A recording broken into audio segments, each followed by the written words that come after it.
Hey there, Parker Reed here, and welcome to PR Media, your home for everything movies and music through my eyes. And today we have a review of the new Miley Cyrus studio album, Plastic Hearts. This is the first Miley Cyrus studio album in 3 years, and it sees a drastic departure in aesthetic for her. Maybe not so much in sound, but definitely in aesthetic. She's going for an 80s vibe, kind of like a Pat Benatar, Joan Jett, kind of 80s rocker aesthetic. And while this album was being promoted, it was kind of being heralded as a rock album for Miley Cyrus. It's Miley Cyrus, Hannah Montana, she makes a rock album. Oh, this is so 80s. It's really not. This is a pop album for the most part. There are a few songs that go a little bit farther into the rock genre than she's used to, but overall, this is a pop album, so manage your expectations going into Miley Cyrus's Plastic Hearts, and if you do that, I think you're going to enjoy it. The opening track of this album, What the Fuck Do I Know, is the farthest she goes into the rock genre on this album, and this is a pretty rockin' song with some heavy guitars. I enjoyed this direction for Miley Cyrus. I was excited for the rest of the album, like, oh my gosh, this might actually be a rock album. It's not. This song is, but the rest of the album is not, so I enjoyed the opening very much, and if she does a tour for it, I'm sure this will be a great opening track, but it is not indicative of what the rest of the album is going to be offering. And before we get into the rest of the track list, Miley Cyrus really wears her inspirations on her sleeve on this album,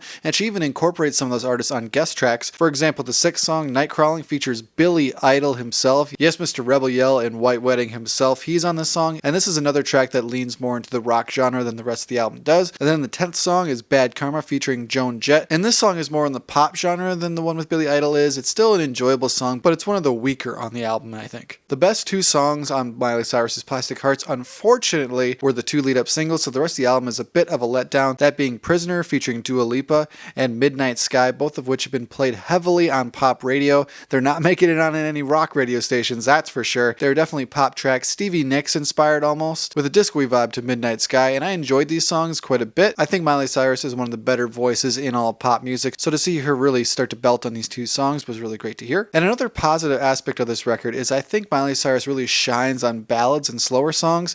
Yes, I know it's kind of cringe to say that The Climb is a good song, but I really enjoy it, and I'm pretty sure you do too, and I also enjoy songs like Wrecking Ball, so to hear tracks like Angels Like You and High and Never Be Me and Golden G-String are all really solid tracks by her. I think her voice is unique enough, I think it's powerful enough, and I think she's a strong enough songwriter for these songs to really shine, and I think the slower songs in this album do, and those four tracks are really indicative of what Miley Cyrus is trying to say on this album. She's trying to say, I'm never going to be the traditional sort of girl who just settles down with one guy, has a bunch of kids, and lives a nice, slow family life. She's saying, I'm a rebel, I want to have fun, I want to party, and all that jazz. This is kind of like her Taylor Swift reputation in a way, albeit I think Taylor Swift's reputation was a little bit more subdued than Plastic Hearts is, but that is the vibe that I'm getting from it, especially from a visual point of view. And while that message might be true for Miley, I think the overall aesthetic that she brings along with it is a bit cringeworthy. The short hair, the ripped t-shirts, the I'm from the 80s.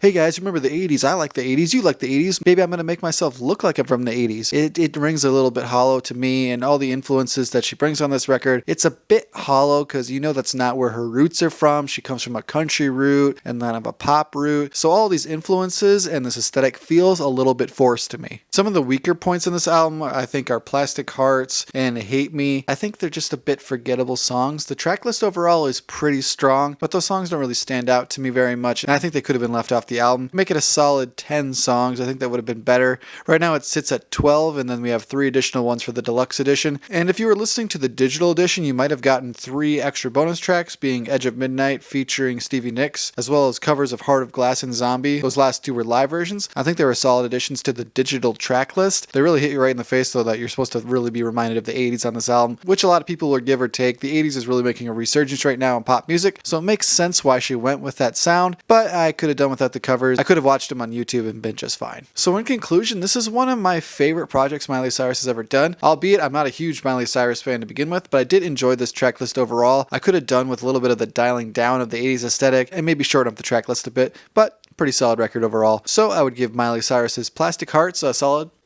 7.5 out of 10. I would recommend you check this out, especially during the COVID-19 pandemic when not a lot is happening, and I do see myself returning to this track list at a later date. Thank you so much for watching this video. If you liked what you saw here, you can check us out on Facebook or Instagram, and like, comment, and subscribe if you so choose. My name is Parker Reed. You've been watching PR Media. Keep supporting physical media, and I'll see you next time. Thanks, guys. See my lips on